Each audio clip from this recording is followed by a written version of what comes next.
Alright, so now we're going to install the end mill onto the CNC router.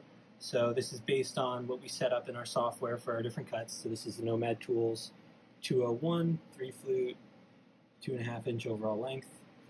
So we're going to take the end mill out of here.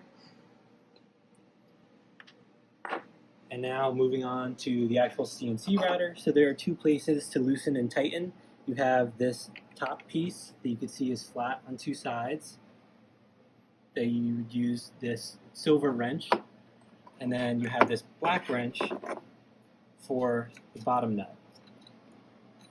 So now we're going to stick our end mill into the CNC router so it has enough to grab the height that you need, and then start by just hand tightening this black nut, and then you can stick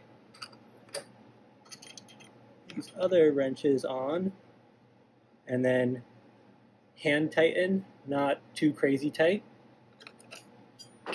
And now that's on there. And then let's say you want to take it off to change to a different bit, just the reverse of the process. So instead of tightening where we did away from our hands, we'll push our hands together just so that it's loose enough to take out.